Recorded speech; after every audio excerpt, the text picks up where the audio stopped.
And one of the things that I strive for when we were making it is the whole, I won't give anything away, but the whole film is a reckoning.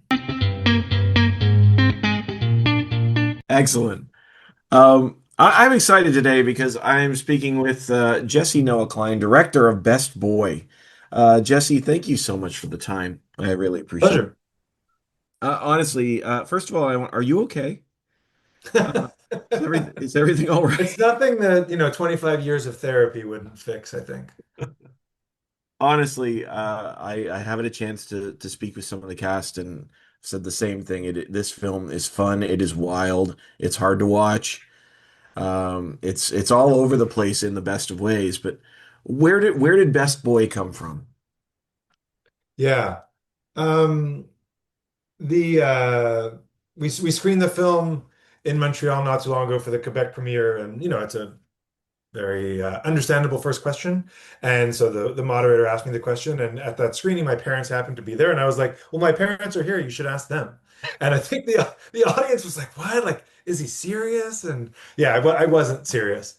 Um, yeah, so I think that this is a film that I always had in me somewhere. I'm the youngest of four, and if it isn't abundantly clear, of course, the movie's fiction, and I have a good relationship with my siblings, and I have a good relationship with my parents. We all get along as, in a pretty normal way. But yeah, I'm the youngest of four. Two of my siblings are artists. We all play sports growing up. At least I did, and I was in, like, I played hockey growing up, which was like a hyper competitive environment. And yeah, I think that, it was just something I actually didn't grow up like in cottage life. I know that outside of Toronto, similarly outside of Montreal, it's like a really big thing.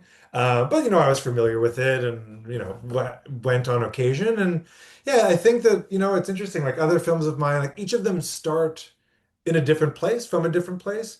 Whereas this one came out like pretty fully baked. There was, of course, changes and when producers come on board, changes to the script happen, and it got better and better up until the shoot. But the overall concept of the film was like it was right there. And yeah, I think I wanted to write something contained. I tend to always write things that are actor driven, and within the kind of wheelhouse of the worlds I want to create and explore, I think I wanted to do something. I think you did use the word fun. Like, as dark as the film is, I wanted to do something that feels a bit like a ride. And yeah, yeah, it was fun to make. I think I've compared it to the loosely compared it to the Hunger Games in this. It's very different than the Hunger Games, but it feels there are moments that have that raw intensity of the Hunger Games in this sort of eat or be eaten atmosphere within the house. And I wanted to ask you about this nature of competition within the family because Mhm. certainly we see it to a heightened extent here, and like you said, it is fictionalized, but Mhm. what is it about families that can bring that edge out between siblings? Oh, I mean, yeah, it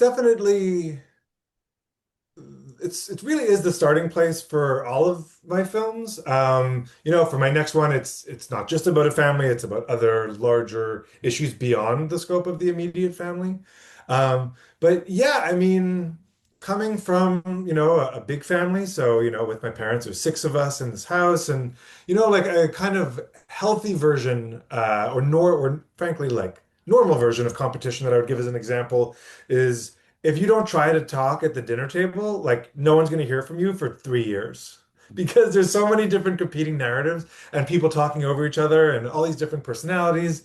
It's not, especially as the youngest, that if you don't kind of assume a bit of room for yourself, there won't be any. And so I think that that's a natural thing, but something that's certainly there. And then, now like I have children, two of my siblings have children. There's competition in there of like grandchildren and who's close with who and what are all these relationships and how do they shake out. So these are, this is in all families. This is not in the hyper, extreme fictionalized version that I explore in the film. This is just like every day for everybody.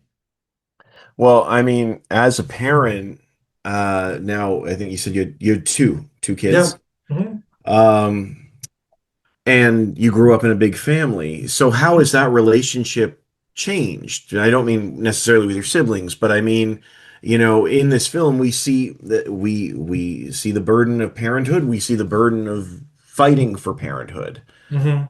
What how has that changed with as you've grown up? I think that one theme which is really important in this film, which has bled into other work of mine, is kind of generational legacy. And so what I mean by that is, like I said, how, I have a good relationship with my parents. That doesn't mean I'm trying to be the same kind of parent that they were to me as I am to my sons. And I won't speak for my siblings on that point, but I think that there's all these things that we inherit. And, in the film, there's one character who's basically trying to be one of the parents and try to, like, he's kind of 2.0. And whereas the others kind of rebel or stay close to home, there's all these different ways. Some become estranged from their families, not in the case of this film. So there's all these different ways we kind of bounce off of our parents and how we interpret generational legacy. And like the Caroline Davernat character, Philip in the film, like she's moved.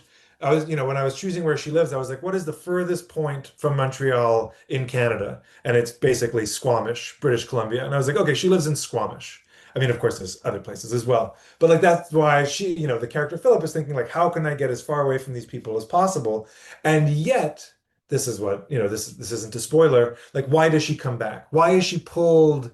This film is it's not explicitly Freudian, but I'm no expert, but the family romance, I think there's this kind of almost addiction, like someone like Philip is a good example where she tries to get away, and yet there's something kind of bigger than her that pulls her back at the beginning of the story to ultimately take part in this competition. Well, and one of the things that I feel with this film is what you're saying there. I refer to it as the burden of ghosts Hmm. because it is so fascinating to me. I don't, it's been a while since I've seen a film where a character looms so large over a film and never appears. Hmm. This is we have the burden of the father or on everyone, on the mother, on the kids.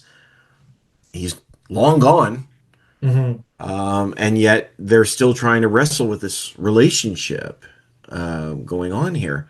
Hmm.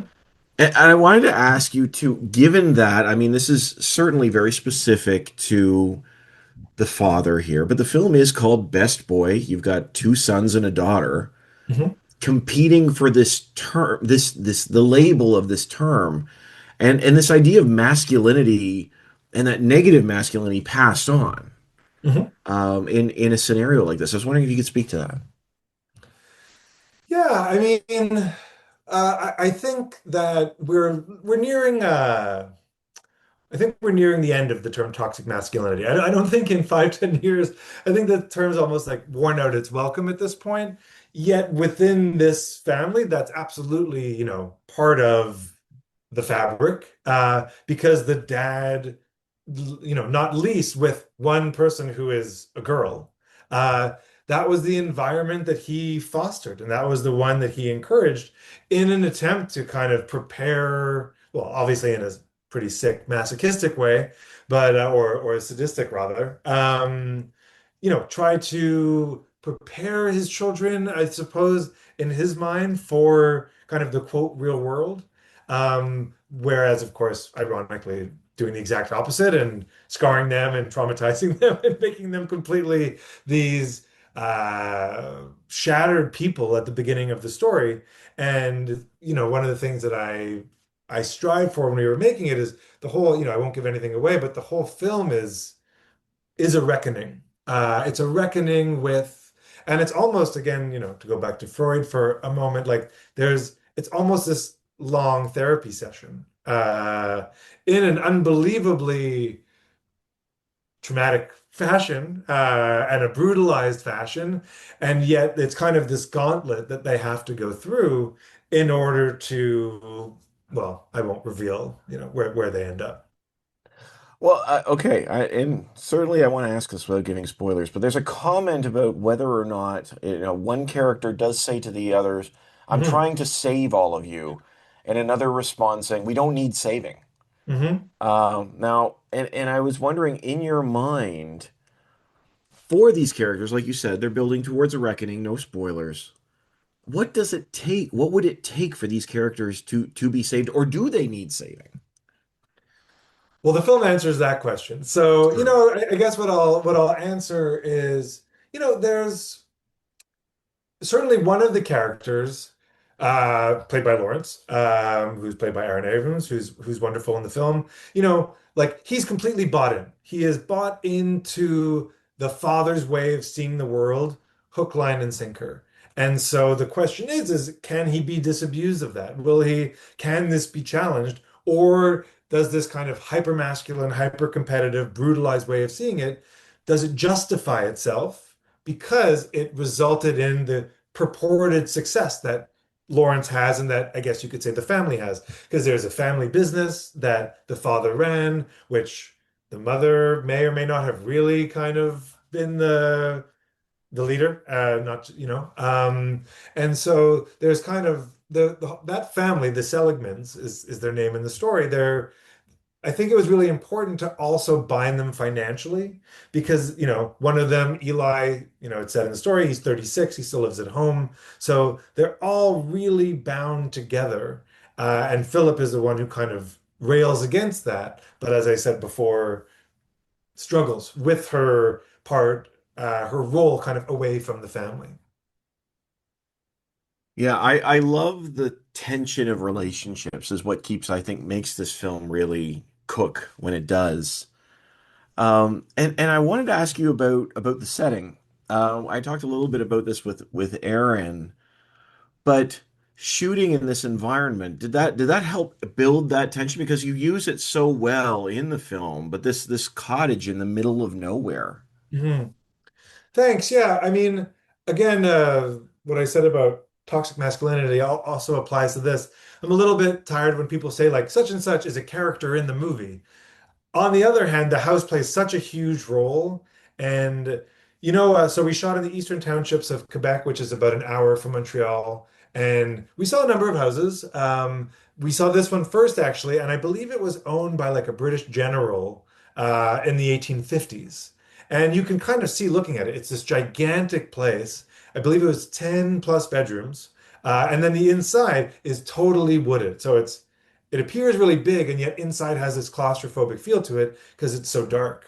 And yeah, I mean, it was really pretty love at first sight for myself and the cinematographer and the production designer. There was just like the other ones were okay, but this one had such a life unto itself that we were really able to kind of build a history. Like this place feels like there's a history in it already, and it feels like there are these secrets and like for sure good times as well with this family. It's not just, because they would have split up, et cetera, et cetera. There's this real seduction. There's a real seduction of family and what family can mean and ultimately what it doesn't. But I think all of them, including Anne, including the mother, are drawn to their family, to each other, but to this place. And this place becomes the symbol for the Seligmans, but because they did the competition there for Best Boy. And that's so, Best Boy wasn't in Montreal. We shot in Bolton East. It was in Bolton.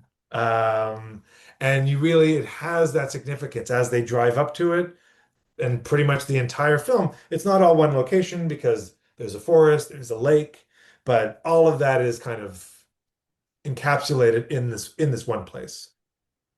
Yeah, yeah, and Mhm. it helps build the right sort of tension for them as they begin to tear away at one another, piece by piece. In some ways, um, I know we're running out of time, Jesse, but the film is a ton of fun. What do you hope audiences take away from their time in Best Boy? First and foremost, as probably any filmmaker would say, is I hope they watch it. It was, I think myself and the cast, and I know the whole team as well, my producer, we're really thrilled with it. We're really proud of it. I guess it's a film that shows how hard it is to be in a family, but it shows how it's worth it.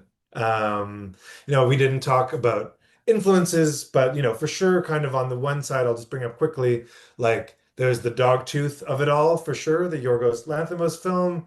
But I kind of wanted to counterbalance that with something a little more